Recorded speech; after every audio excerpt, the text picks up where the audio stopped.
Hello, good evening, friends. John Henry Soto here, along with George Batista, either on this side or that side. Welcome to Counterparts. And tonight, I'm very excited because Mike Stanlaw is going to be on the show. He was on my show before when I was doing stuff in Bayonne, New Jersey. A great, knowledgeable dude about health and fitness. We're going to talk about his company. We're going to talk about his mission, his journey. Super excited to have him on the show. So just hang on tight and we'll be right back.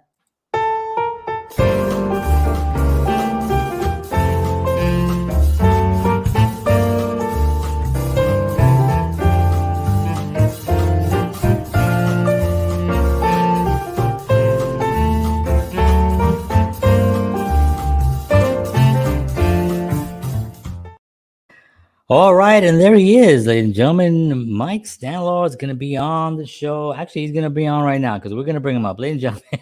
Because you know how I do, George. I just start yapping, and we want to get into some health and fitness and to some knowledge from Mr. Stanlaw. So please, ladies and gentlemen, welcome to the show, Mike Stanlaw. Yes. What's up, guys? How's it going? All right. Good. Thank you so much for doing this. We appreciate it very much. This is awesome. Thank you for having me. Yeah, it's our pleasure, man. So for me, it's interesting because when I was in Bayonne, New Jersey, I lived there 9 years, and I remember your first place on, I think it was, I want to say 29th Street. Yeah. 29th Street, 29th and Broadway. And I remember going there numerous times, and just a great facility. And you know, the one thing that I always loved about it was the energy. You just had really great people around you all the time. And I know that always trickles from above, you know, but that was the main thing that for me was really, that really stood out for me. First question is, like, when you went into that endeavor, did you already have people that you knew you wanted to bring on? I've always been big on vibes and energy and just the people you surround yourself with. And first of all, being in a fitness space, you have to surround yourself with the right people. You have to have that energy. You have to have that motivation from everybody around you. But just naturally, we found that a lot of our members are so not just motivated, but charismatic. You know, some of our team, I mean, they're all crazy, of course, because they're fitness instructors and they have to make everybody work. But I think we all bring the best out of each other in that respect. And although it's, you know, a very professional environment, we all have fun with it. You know, you got to take your health and fitness seriously, but man, if you can't laugh a little bit and have a good time, what's the point? Exactly. Yeah, you guys always seem to be having a great time there. And I also liked the fact that you were also welcoming, like I was new, and I think I was new. And when did you open that? We opened in 2015, which seems like forever ago, but it also seems like yesterday at the same time. That's true, right? Yeah, so 7 years now running. Wow, because I got to Bayonne in 2012, so I was still, I guess, a couple of years in. But yeah, so you were just really nice and welcomed me in there, and it was really a great environment, like I mentioned. So George, do you have a question? I know George, yeah, just kind of piggybacking on that, because obviously if you're going into, you know, get trained, you're going in for that motivation. Obviously you want to, you know, you want those folks to give you that motivation, because to me, and as a person who myself is in the health industry, right, health and fitness is a philosophy, right? It's you know, it's not just about, you know, working out. It's not just about the nutrition. It becomes a philosophy of life, if you think about it, because you can use that for a lot of other things, right? You know, it'll affect all the other aspects of your life. And, you know, so I think that, you know, having that person there to motivate you and to show you, hey, you can set goals and you can do all those things is extremely important, right?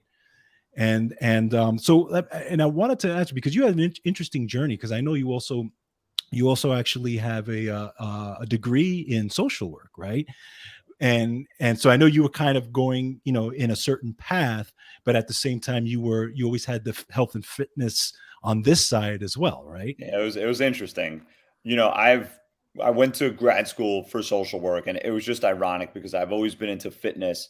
And, you know, one of the first thing they asked us in social work school when I was going for my master's, they said, what does everybody here do for themselves? Because whether you're going into this profession or any profession, you need something for that escape during the day. And I always said it was fitness. Now, when I was going for my master's, as much as I enjoyed social work and I wanted to do work with, teenagers in the high school, I was, conveniently working part-time as a personal trainer. And Mm. everybody said, "Oh man, that's so crazy how you're going to school and you're also working." And for me, I'm like, work, like I enjoy this, Right. but for me, as much as I enjoyed the social work, I just loved and lived the personal training. The fitness just, sparked me. So when I got my master's degree, mom and dad said, it's great. What are you going to do? I'm going to open a fitness studio. I was actually going to ask you how, was there support on that end?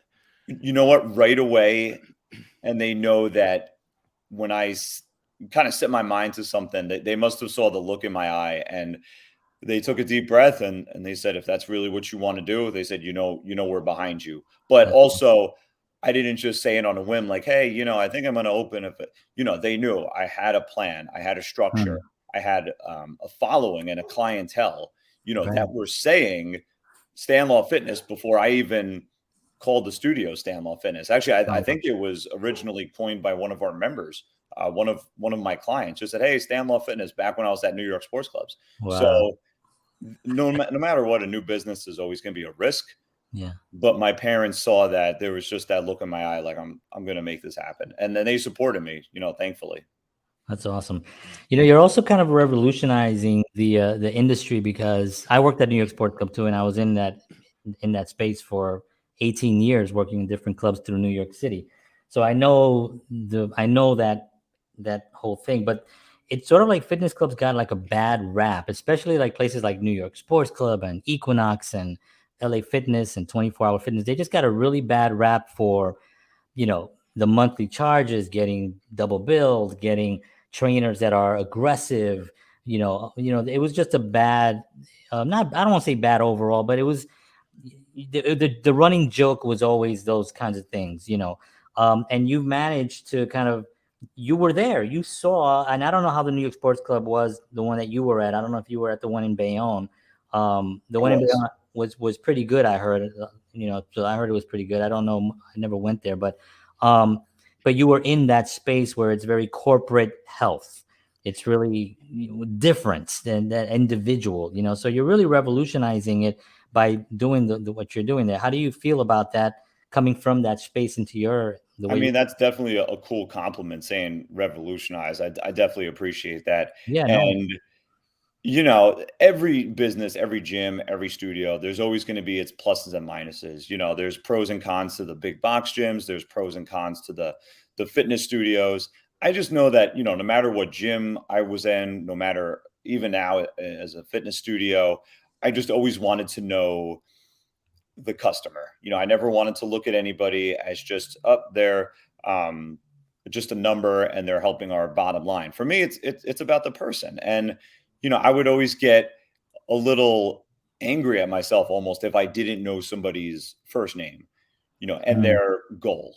And because everybody has a story, everybody has an individual goal, which is why it's very hard to just say this person's looking for this goal, this person's looking for that goal. It's like everybody right. has a story. So for me, I think just doing my best to just connect with everybody, on a personal level. I mean, that being said, I also have it where, I'm on a texting basis with pretty much all of our members, which could be good or bad, Right. but it's made us successful. So I don't regret anything. Yeah. I mean, I think it's that personal touch that really elevates that model of fitness. I think the big box gyms, the New York spot. I mean, one of the clubs I worked at, by 1 o'clock in the afternoon, we would already see 1,200 members.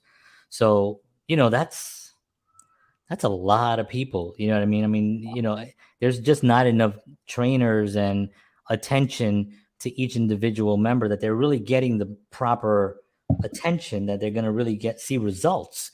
You know what I Yeah, mean? and that's So cool. I mean, for the big box gyms, a lot of people that go in there that they're looking for trainers, and there are probably a big percentage of gym goers that just want that time for themselves. They Right. want to be left alone, which is fine too. You Right. know, some people go in and they don't want any kind of trainer. They don't even want to talk to I anybody, want to talk to anybody. which is great because I mean, you know, And you guys are both very busy.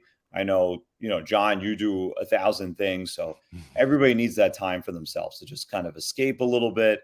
Some people look at the gym as a social outlet. Some people just look at it as, hey, let me put my hat down. Let me put my headphones in. Yeah. You know, the ones that I forgot today for Right. our meeting It here. sounds fine. It sounds good. Yeah, Yeah. cool. Yeah. But to each their own. So I Yeah. get it. Yeah, I got into it for the chicks, but Whatever works. Hey, but my wife wasn't happy about it. That was the main thing. at least you're George, being honest about it. Yeah. Did you when you actually really started to, you know, when you opened and you really started to get into that whole thing, were there any like obstacles that you really had to go beyond and really fight through to kind of get it going? Yeah, I think like anything starting, any new business, any new venture, there were definitely obstacles. At the time when you're in it, it's hard to look at them as obstacles though, Mhm. because it's like you just have the vision and you want to make it work. And you're like, all Right. right, this is something I got to get through. I remember the first time sitting down with, you know, the realtor and with the accountant and with the lawyer. And, you know, I felt like the dumbest person at the table. Right. I didn't know what I was talking about, but I knew I wanted to make it work. And Right. one of the things that I try to do is, you know, surround myself with people that either can teach me something or, you know, that are Mhm. smarter than me or force me to level up. And, you know, there was that. Of course, you know, Mhm. starting any new business, there's always that risk and financial Right. component of it. And the hardest spot was finding a space. You know, I Okay. feel like once I found a space, everything kind of came to it, you know. But Yeah. other than that, obstacles, there's always going to be things that pop up. But I think as long as you want something bad enough, as cliche as it's going to sound, you Right. find a way to make it work, or else you're just going to see them as obstacles and you're going to say, oh, this ain't for me. So Right, exactly. And the second location that the one that you have now, it seemed like that one you really had your game up, like you were much more knowledgeable about what you were looking for. You were very, I was in a couple of when you were seeing the spaces, you really knew what you wanted. I would hear stories in the office about what, very, very intentional on. So it seemed like you did take that to heart and really gather it up as much information. So the next space, because you grew out of that space pretty quickly. I yeah, mean, we grew out of the space. You know, there was also, you know, the landlord was looking to make it something else. He wanted to make it oh, okay. offices. Mhm. So he said in the nicest way possible, you know, Gotcha. get out within the next 12 months. So we did have to find another space. Yeah, it was Oh, a little okay. bit of a painstaking process. I'm sure like any business trying to find a space, trying to, Yeah. especially for me, it was, you know, training clients 4:30 in the morning till 12. And then from 12 to 4 or till 5, I'd be working with, you know, the real estate agents and trying to find something and contractors and lawyers. And then, hey, like, you know, putting face back on, right back to training clients. But like anything, if you want it bad enough, you see these things as just, you know, hurdles to jump through a little bit and or jump over. Don't jump Right. through the hurdles. Yeah.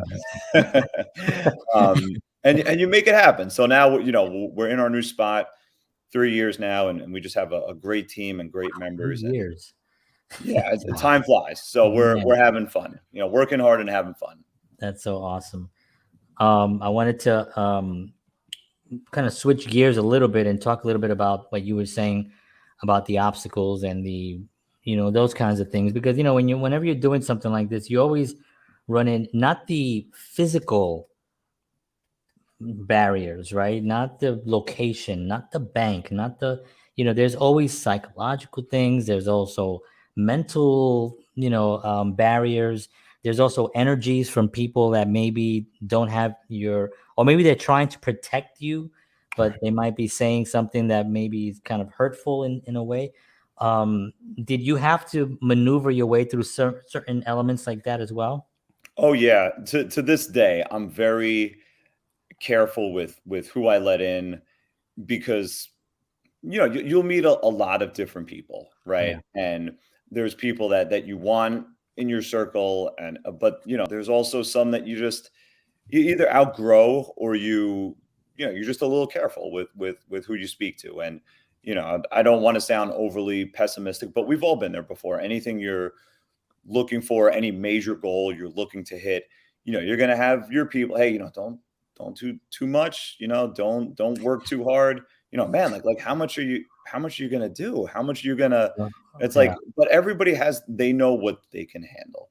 right. John, I know you're a guy that does, 1,000 different things, and you're going to hear that too. So I think Right. whatever your own goal is, whether it's educational or whether it's starting a business or in your own career, you know what you can handle. And I think most people just really have to listen to themselves. And Right. I've always done that. I have, my family who I consult with, and, they all know I'm crazy, but they also know I'm never going to bite off more than I can chew, because it Right. wouldn't be fair to myself or, or our customers. So, Yeah. everybody knows what they can handle, but you have to have your own goals, and you have to be very selective with who you surround yourself with. Yeah. Very selective. Absolutely. And my favorite is always don't overextend yourself. Yeah, Like, it's, it's everybody like, knows what they can what do. does that mean? I mean, but yeah, you're right. Cause I mean, you do have, and sometimes I look back at like especially when I was in Bayonne and I was doing a lot of different things. I look back and it's like people sometimes don't ask me to do things because they think I'm way too busy. But in actuality, if you want something done, you give it to a busy person. Someone that actually is doing stuff. So I always say, no, call me because I might be able to do it. I might be able to wing it. It's, and if I can't, I would say I can't. But I think that's what you really have to do. And what you said earlier about you have to be careful who you let in. And I think that becomes a really, really dangerous part for not just entrepreneurs, but just artists, overall, anybody in business, anybody Yeah. actually. And when you start a business, and, I hope that, this does help somebody out there that's either running a business or starting a business. I guess my main advice, and the best piece of advice to this day that I received, somebody told me, always check in with yourself before you start your day, because you have to make sure your headspace is good, Yep. because you're going to have a day where, yeah, this person's rubbing me the wrong way today, or what's wrong with this person. And Yeah. and if it turns out it's more than 3 or 4 people, it's probably you. Right. So, I always, before I leave the house, check in with myself, and look, we all have our things that go on day to day. And, Sure. you just have to make sure you're in a good headspace. So you're better for not only yourself, but for other people too, especially as a personal trainer. Yep. Nobody wants to have a cranky personal trainer that's in charge of making them do push-ups and sit-ups. Right. Exactly. Right, but I was going to say, like, those same principles that you said, checking in with yourself and doing all those things, then you can bring that to your personal training, right? Because I'm sure that when you work with your clients, that's the advice that you give them, and the principles and on the motivation to help them do the same thing, right? I do, because they come in and everybody has their own fitness goals. Like, some people want to build the strength. Some people want to lose in tone. That's a big one. Mhm. But everybody carries their own stress from the day. We have our crew that comes in 5, 6 o'clock in the morning before they're about to start their day. And, what are they talking about? I have a long day ahead of me. And then we have our people 5, 6 p.m. They come in, and what are they talking about? This was a stressful day. So Right. in my minds, I love what I do, but I'm there for them, Right. so this Right. might be the best part of their day. This is where they get to unload. And some of them apologize. Oh, I'm sorry for complaining so much. I said, look, maybe you have nobody to talk to all day about this. So in addition to making sure you're, going all the way down and squatting and, sweating and maybe cursing me out a little bit, we want to make sure that you're getting your stress out. So you're just, Right. a better all Yeah. functional human being. Exactly. And I think it's also important for them to know that you have also things going on, like you're Mhm. running this business, but you're there for them, not only in the fitness, but it's almost like being sort of like their psychologists in a sense, their therapists, because they're coming to you probably to decompress physically, but also emotionally and spiritually. And this is a place where they kind of like this is their 1 hour that they have, that it's really dedicated to them.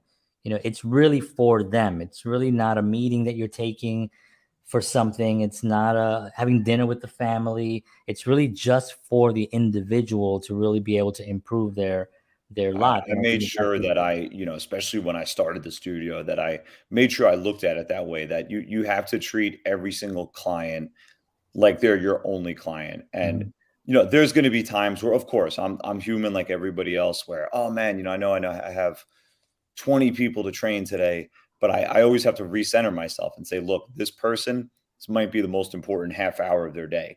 You have to make it the best workout they've had. You might have to make this the best experience they've had all day. And people are smart, that they pick up on it, that they could see when you're giving them that attention, and that's really what I hope I convey to every client. Because I mean, the truth is, I do have fun with my clients. I enjoy pushing them, but at the same time, I enjoy the social interaction, during, not to go off on a tangent, but in pandemic, when, we didn't have as much of that social interaction, it was tough, not just for my clients, but for myself too.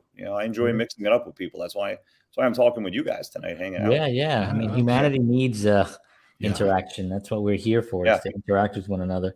I wanted to ask you, how do you convey that to your staff? Because you're the source, you're the guy, but it's different when you bring somebody in who is working there. They may have the same passion and the fitness goals and want to help as well, but it's a little bit of a different.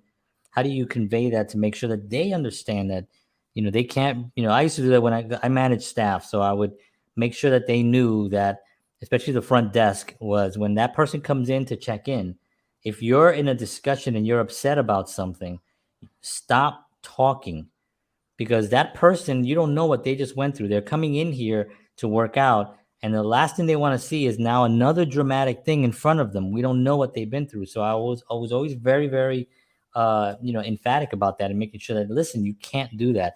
Is that something that you have to? I mean, I know you got great staff there, because I know some of them, and you just know how to bring people in. How does that work for you? Do you have a training? Do you Well, thank you. whip? The best thing that I learned from one of my fitness managers a long time ago, back when I was at Bally Total Fitness. Bally's, Bally's, wow. Bally wow. Total I Fitness, remember yeah. that. Damn, going way back. Yeah. They're still Yeah, around, I and think. yeah, I think I don't know if there's any more locations of Really? I Bally's thought they were anymore. still around somewhere.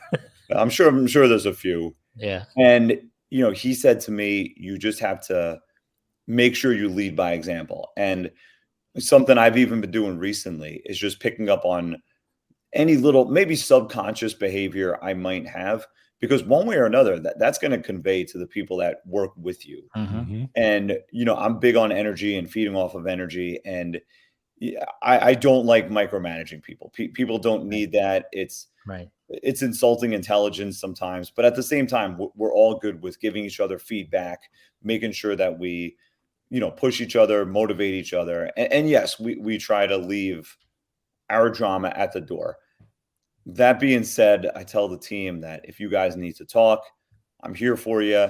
There is a weight room that you can take your stress out. And that's why I try to really push the team to work out every day, because, of course, we all want to look the part and be in shape. That's important. But, for their mental health, and if they're going to feel better about themselves, they're going to be better for their clients. So, but I think that all always starts with, I try to start that with myself, where try to lead by example. I'm not perfect, but I'm learning every day, and I learn things from the team too, which is awesome. Great. Great. How do you handle? And I'm sure probably your social work training comes into it. Kind of dealing with clients who, let's say, they come in with their own goals, and they're not hitting those goals as fast as they want to hit them. How do you approach helping them, trying to see the long-term goal and keeping them motivated through that process? That's a great question. And I know with nutrition, you've dealt with this before too. Absolutely. Absolutely. It's still something that if I had to say that there was a part that I personally struggle with, that would be it. Because you know what? I know we have great workouts, and like I said, have fun with these people. And you know, they like getting their cardio in and the classes and the training. But, you know, Friday, Saturday, Sunday rolls around. Mhm. I can't follow people around Right. smacking food out of their hands. That's frowned upon. Exactly. As You get Commissioner extra State. extra charge for that. Yeah, that Right. might be an issue. Yeah. Not good for the look or anything. But that is the hardest thing Yeah. because there's, you know, emotional eating, boredom eating, stress Yeah. eating. And just, I mean, let's be real, you know, eating and drinking, if that's your thing, it is enjoyable. So to Yeah. this day, it's a person to person basis. Mhm. I'm really trying to find a way to, that's the thing. You can't make this a cookie cutter thing with everybody. Right. Everybody's Exactly. It's an on it really is. And again, I worked one-on-one with a lot of people, and it is an ongoing struggle because you get you know, for me, you would get a certain percentage that would do it, but then you would get a certain percentage that would fall off, or they would, you know, they would cycle in and out, and they would come back, and then it's like, you know, but then they go on their binge and do their thing, and you're sitting there scratching your head like, you know, you want to try to motivate, but in the back of your mind, you're like, you know, you're not seeing it, you know? The Yeah, good and it's yeah. definitely good. Go ahead. Go ahead. No, go ahead. Okay, yeah, it's definitely challenging where it depends. Listen, person to person, you don't need to have shredded six-pack abs. Right, All right. If exactly. that's somebody's goal, then I'm going to try to help them saying, listen, you can't do this. You know, cheeseburgers usually don't go well with six-pack abs, but Absolutely. the most important thing is that people are healthy. And Yeah. as long as they're Right. staying healthy and they could come up with some kind of balance where they could still stay fit and still exercise and still enjoy you know, I stopped calling it a cheat meal, I call it a treat meal. They Mhm. can enjoy a treat meal or two every single week. That being said, if, you know, George, you're coming to me saying I want to be ripped and shredded, then we're going to have to say, okay, you know, these things are not going to fly. So Right. Absolutely. it all depends on the person, but the weekends and the eating and the drinking, Yeah. it's a struggle for Yeah, people. It yeah. is. Now, I was going to say, and I'll ask both of you because isn't it difficult just because of the preparation of food? You know, like good quality food is just such a challenge to get. Like we have we get our good quality food. We cook. I do most of the cooking. We go out maybe once a week, if even that. But it's when people coming back on a Friday, like you said, at Friday, Saturday, and Sunday, man, the last thing they want to do is meal prep. You know, they want to just go out and they want to eat. So, like, what would you say? And Mike, you can go first, and George, I'll ask you second. You know, what would you say if somebody goes out to a restaurant? Like, okay, it's Friday night. Don't forget tomorrow. You know, Jose and Rosa, they're having their dinner thing for their next thing, and you have to come. All right, and they're gonna pay for the food, and you got to go. You know, Now you I got was gonna say, George, you could take this one first, but my, you know, my best advice is you have don't to stay go. ready for situations like that. Yes. Yeah. And if you eat right for the most part and you do your cardio and you do your weight training consistently, then things like that back to back, they're really not going to affect you that much. And if you are having events back to back to back, that's when portion control is going to be important. Mhm. That's when controlling yourself is going to be important. But, you know, like anything else, people get swept up in the moment Yeah. Right. and, you know, just bad decisions that end up happening. But some people, and it's personality too. Some people, Right. myself, I'm an all or nothing person. Some people can moderate things. I envy that. Right, right, right. But everybody's different. I'm curious to your input, George. Well, yeah, it's interesting because and I even look at myself because I tend to be I'm a little bit similar to you, like an all or nothing. You know, I'm very disciplined in my even when I'm going out, you know, or I know I'm going to be at a restaurant or a party or whatever. I'm already planning in my head. Okay, what am I going to eat? Do I if I'm going to a barbecue, do I have to bring something? Right? Are they going to have stuff for me there, or do I have to bring my own food? And sometimes I do that. Sometimes I'll bring, you know, if they have, you know, if they're going to be serving cheeseburgers, maybe I'll bring a turkey burger or I'll bring a veggie burger or something like that. Please, can you put this on? So that's one of the ideas I give people about pre-planning as far as like, you know, at a barbecue or something like that. But also just you know, if you're going to be out at a restaurant or something like that, you do have to be cognizant of, you know, this is where the discipline comes in, you know, because the bread comes on the table and it's the first thing you want to do is attack the bread, right? And you know, you're starving and everybody else is attacking the bread, you know, and that's where you have to kind of stay back a little bit and say, okay, do I really, you know? I think there's a science behind it, like why they put the bread out first. Yes, yeah, Oh man, yes, that's It such a trap. triggers something in the It, brain. it does. It Must, does. Absolutely. But there, you know, so there is that. And one of the things, like when I've worked with people, one of my things was planning ahead. One of my programs was helping people plan ahead in those situations. And I've even told people, listen, if you feel like, if you're not sure, you know, text me or email me or something, because I'm always available, and say, hey, what should I do in this situation? You know, should I have this or this? You know, and I've had people actually ask me, you know, is this better than this? Is this better than that? That type of thing. So, I mean, there's a lot that goes into it. It's a whole psychology behind it. But yeah, it's not easy. What's a shame, and you know, I would challenge anybody that's listening to this right now. You know, I did tell all of our members about this tonight, that I hope they're listening. Not being afraid to say no. Right. When you're out, say, you know, no, I'm trying to get in shape. The sad thing is the amount of resistance that you get met with when you tell somebody, like, no, I'm not going to have a drink. Such an not going to have a insult. cheeseburger. You are an outcast Right. immediately. Yeah. And Like the first thing they say is, oh, come Yeah. on, just one. It's not going to hurt you. Come on. You Yeah, know, that come type on, of you're thing. out, have Yeah, fun. you're You know, out, what have are you fun. doing? Yeah. Yeah. But I respect people that can say, like, no, I have a goal. Yeah. Right. I'm still going to have a good time. Right. You know, you don't have to be a jerk about it, but you know, Absolutely. I'm gonna stay on my goal. That's it. I went to we were doing an event at I can't remember where it was. It was a little place, McFadden's. Do you remember McFadden's? It was like on 20 something street. It was I do. like, Yeah. yeah, I don't think it's there anymore, but we did an event there, like a Halloween event. And I remember I was setting up and I was kind of doing the thing, and I'm walking in and the bartender is like, hey John, you know, you want a drink? And I'm like, oh no, I don't drink. And I swear to God, he like stared at me for like 5 seconds straight. He was like, and he's like, you don't drink? And I was like, no, I don't drink. He's like, you sure? I was like, yeah, I don't drink. You know, I'll have wine, you know, with you know, if I'm going out somewhere and they have a glass of wine or something, and I'll be, oh yeah, I'll do a glass of wine. But I don't drink like that. And it was just a weird kind of thing. And they're like, come on, just one, you know. And the other guy was like, come on, John, just one. You're out.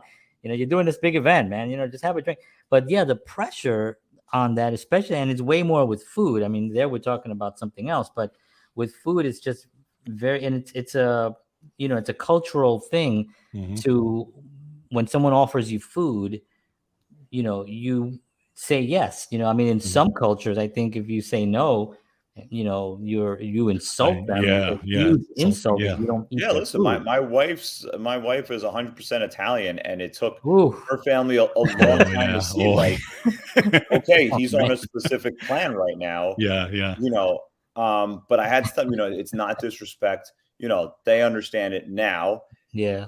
And also the best thing I could just tell somebody is just, you know, be true to yourself. You know, for example, my wife, she has never drank, you know, maybe a sip of things here and there. And she always said, you know, I feel a little weird because I don't drink it. I said, look, that's who you are. Right. And the same thing, even though some people might think differently, but, you know, I don't judge. If somebody wants to go out, eat, drink, from a trainer perspective, from a human perspective, I don't judge it. It's your choice. But at the same time, just you got to be yourself, you know, but at the same time, it's for your health. So if you know that your blood pressure is an issue, if you know that your weight is an issue, if you know that this is something you have to fix, then it's time to step up. That's exactly what I was gonna go to next, because I'm sure you run into this, because I ran into this, right? You all of a sudden they come from the doctor's office and there's something going on. Then all of a sudden that becomes the great motivator, right? Because then now I got to drop the soda. Now I got to drop this and that, right? I was like, okay, but where were you before when, you know, I was saying we should have done this. Yeah, when we were talking 6 months ago about doing Right. Yeah, And my client Dawn actually posted something the other day, and it was something along the lines of, you don't change until you become sick and tired of your own BS. And I thought that was 100% true about spot on. Yes. getting fired up enough, like some kind of trigger, and everybody has it. Yeah. John, you mentioned when you started, it was about the girls. And listen, if that's your motivator, then so be it. But at least Whatever. you're being honest about it, and I'm sure It was not. That was just a joke, but okay. Oh, okay. Well, it's whatever it is. And I'm Because sure all the girls went to it me. is. That's why. Yeah, George took all the girls. Yeah, well, I mean, you got the cowboy hat now and everything too. That's right. I know. Right? He got the look. Yeah, He you got get the one. look. Yeah, and some people have something that scares them half to death, and that they finally want to get started with it, and it lights enough of a fire. So we had somebody just a couple of weeks ago, and I rarely get aggressive when it comes to signing up, and we're a very like no pressure studio, because I've never liked that. It makes me uncomfortable. It makes them uncomfortable. But the man came in and talked about his blood pressure, and I said, you have to do this. Like, this is super important, because he was telling me how he's scared about his blood pressure. And, for probably one of the first times, I got a little more on the aggressive side. I said, like, we have to help you. Like, I want to help you. But it came from a place of caring. It didn't. Yeah, I was going to say. Of course. Yeah. You have to sign up and this and that. Yeah, it's definitely because you care, and especially when you're seeing it and what can happen if this is not handled. And, some people are also, they let it go. Like George said, 6 months go by, a year goes by, 2 years, 5, 10 years goes by of abuse. And how do you explain, Mike, to someone that's been abusing their body for a long time, that it's going to take them, it could take them a couple of years to really get to a place where they envision themselves. It's not just about, it's a lifestyle change when they've done that much damage to their body. It is a lifestyle change, and you really hit the nail on the head with that. It's not just a quick fix. It's not 6 to 8 weeks of the watermelon diet, or whatever Yum. they have nowadays. But it's staying consistent. It's making sure that your good habits outweigh the bad ones, and it's allowing yourself to be human, and knowing that, hey, like, you're gonna mess up here and there. You're gonna slip up. We all do. But you get back on the wagon the next day, and you make it a lifestyle. And more importantly than anything else, you have to enjoy it. You have to enjoy the kind of workouts that you do. There are many healthy food options. I'm not I know nutrition, but I'm not the expert with nutrition. My nutritional advice has, as our members put it, has been very bland and boring. I'll say, eat your chicken and your eggs and your oatmeal and be happy about it. I'm not very good with variety with nutrition. I'll admit that, but there are ways to make people work. We have a trainer, Tracy, right now, who really is starting to tap into her niche of the macronutrients and counting. And she's able to connect with people in the way that I really haven't been able to lately with nutrition. So I'm sure, George, you've had your own approach with it. Yep. But you have to, chicken and broccoli doesn't work for everybody. Right. No, you're absolutely right. You're absolutely right. Wanted to get a little more technical with you. So like training in general, as far as, there's always this kind of push and pull in the fitness industry, like long distance cardio training versus like burst training versus, just weightlifting. I've always been a guy who's preferred, like I was always a weightlifting and yoga guy. That was kind of where my, I was never a cardio, even though now that I'm getting older, I've gotten more into cardio now, but I was never really a cardio person. But what's your personal opinions on, like, different types of trainings, and is one better than the other? There's so much out there nowadays. There's so much information between strength training and high intensity interval training for cardio, and the crazy things you see on Instagram now. Yeah. That was never a thing before, but now with things like Instagram, I'll have some of my clients, even some of my older clients in their 60s, DMing me, what do you think about this that this guy's doing? And some of it's good, some of it's not. But I think there always needs to be the basics. I think and I'm generalizing here, but regardless of somebody's goal, 3 times a week strength training, push, pull, legs. Right. I always think that's more of like an athlete's way of training. But, there's always ways of splitting it up. On one day, you do your back and chests. Another day, you do your arms. Legs should always have their own separate day because it's a miserable experience. But yeah, oh yeah, we remember that. there's that, and then there's leg day, and then at the same time with your cardio, there's steady state, which I think everybody should be doing at least 3 times a week. High intensity interval training, I think that's for, it definitely burns more body fat, or at least studies have shown it if you do it right. And it also breaks up the monotony, because so many people tell me, I can't stand the monotony of the treadmill. I can't stand the monotony of just, even going for a walk. So high intensity interval training definitely mixes it up. It doesn't take as long, but the key word is intensity. It has to be more difficult. But if anybody's, for anybody that's listening to this and they're either just getting started, I would just say 3 times a week strength training, really should never be more than 4 or 5 with all the different splits you can do. Yeah. And with cardio, I mean, you could do cardio every day. It's just a matter of high intensity versus low intensity. At the very minimum, everybody should go for a 30-minute walk every day. And then on top of that, get your high intensity interval training in. But you're right. There's so many different ways of training now. As long as you're staying active at the end of the day. Absolutely. Now, isn't it also body type? Like, do you go into there's certain people that really their bodies just respond better to certain things, even certain foods, they just can't handle certain foods, some stuff they can do. That becomes a challenge too or I guess it's because the way you do it, it's in an individual basis, right? I mean, everyone, where they're coming from, but because like you said, there's so much information out there. And you got Twitter I saw a guy who was doing pull-ups with another bench strapped to his body. I saw that. Did you see that one? I did see that. I was like, hey, you couldn't find a weight? But it's eye-catching. It was interesting. Yeah. It got a lot of hits. But my point on that is that there's so much stuff out there that people can be even more overwhelmed. Yeah. With how much information and what they should be doing, so a facility like yours is actually even more important, to make sure that you can actually get someone and tell them, okay, the guy with the bench strapped to him, that was nice, but we're not going to do that, and all these other I won't tell anybody about your workouts, John. That's all right. I got my bench right here. All confidential here, right? That's just... He has people holding on to him while he's doing. Heard about that? Yeah, secrets. Somebody's like this. I'm just doing it on here. Yeah, goals. Lee Haney's arm.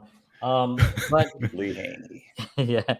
So I mean, is that something that you have to almost be like, okay, because it's just so much. We're just bombarded with so much stuff. George, you too. You get how much nutrition stuff are people saying this is good, that's good, no, that's good, no, this is good, no, eat this, eat that. Exactly. And I know you've gone to for me, because one of my expertise is supplements, right? So I have people constantly, did you see that new supplement on TV? Did you see this one? Did you see it? And I'm like, here we go, and it's like, or you recommend a supplement to them, and then they take it for a month, but then as soon as they see something on TV, it's like they drop that and they run to that. And I'm on Slim Fast. Yeah, exactly, or whatever the case may be. Again, I'm sure workout do I take? Yeah. Right, exactly. But I'm sure you see that as far as the training aspect, right? Yeah, I mean, the same thing. I was fortunate that when I was, I'm 35. When I was a teenager, I remember, in addition to my dad showing me the basics, it was Bill Pearl's book, Getting Stronger. Bill Pearl, and it was like just the basic exercises. And then I read Arnold's encyclopedia, and I was like, does he really do this much stuff? But even then, I feel like it was more simplified. Nowadays, it's kind of hard to see, where to start, and you get overwhelmed when you see people want this instant gratification. Nothing is going to come overnight, so you have to. I'm a believer of sticking with the basics. You can't get to that crazy level until you learn your basic barbell squat, your basic deadlift, your basic bench press, learning the dumbbells, and there's so many cool modalities nowadays. And I'm not one to shut things out and saying, back when it was just the weights, no, listen, if people like the Peloton, if they like the mirror tonal, I'm all in favor as long as people are moving. But Right. I think you do have to start with the basics and then build up to it. And it is the same with nutrition. Mhm. You can't go into calculus before, learning algebra, Right. Right. unless you're, Goodwill Hunting, but that's Right. different. Yeah. Yeah, I just think that there's just so much out there that that sometimes it can get overwhelming for people. Yeah. That's And that's what is good about what I'm fortunate enough to do with the personal training is that right. I like when somebody comes to me and they're kind of like a blank slate and they're asking, Yeah. and I always say, hey, this is what's worked for me. These are the basics, and then to see them, be coachable and learn as they go. And, Yeah. Is the way that I do it the perfect way? No, it's not. But at the same time, I'm fortunate enough to show people the basics so they could build Right. upon that. Yeah, the basic form of how to do these exercises is super important because you can get hurt with Right. whatever you're doing. So you have to really know what you're doing just on Yeah. the basics. And for me, one of the coolest feelings is when I see the classes going on, or I see the members in the studio and they're controlling their negative reps. Like if you're doing a bicep curl on the way down, and they're taking 3 to 4 seconds to control that negative. They're Right. bringing it up, Not contracting, dropping instead of it. just Yeah. swinging back and forth. Yeah. Yeah, that's awesome. That's awesome. So we're at we're at already almost 46. Amazing. This is flying Time by. flies Oh, this by. wasn't just the warm up of our I session. know, right? Yeah. Okay, we're about to start the show. Yeah, I thought this was the warm up.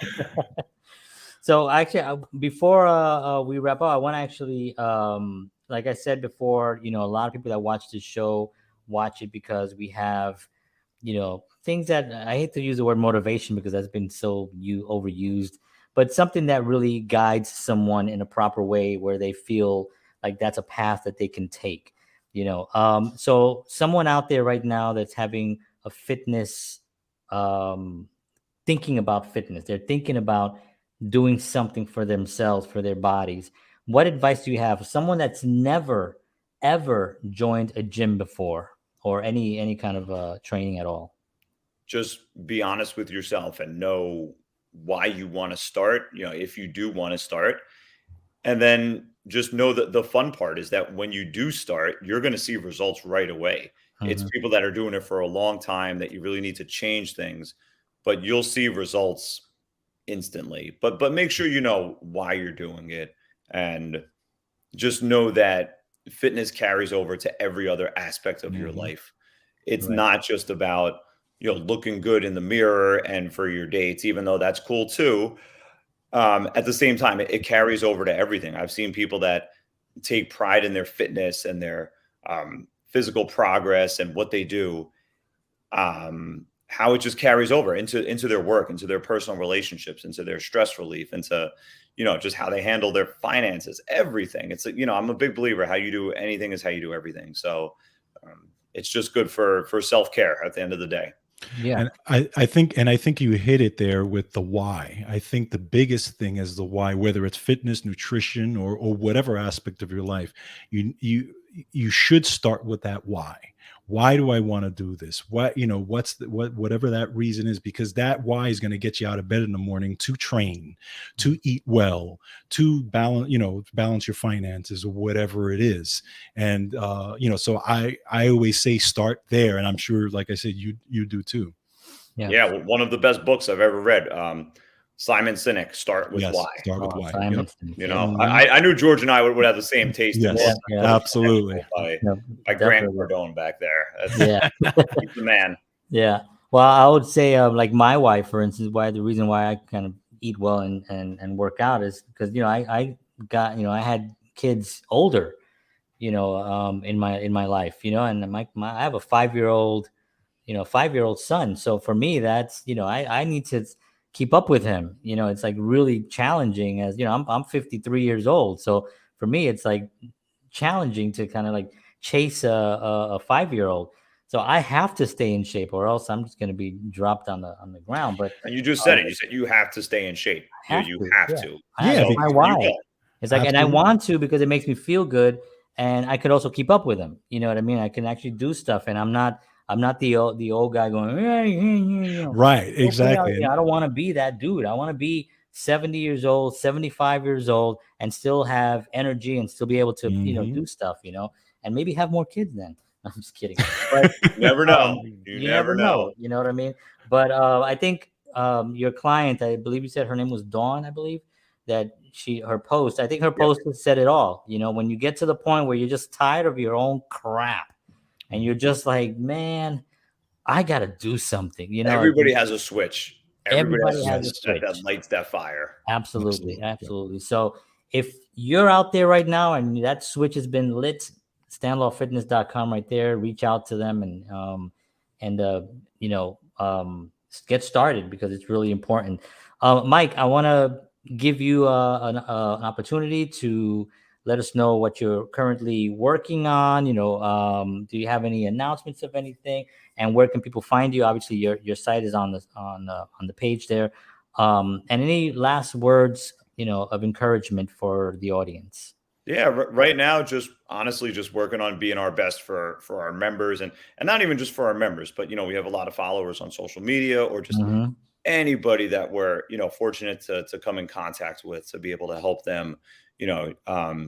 Just wrapped up an amazing TEDx talk, which I was absolutely honored to be a part of. That Carissa Lintow and Max Sankalov put together.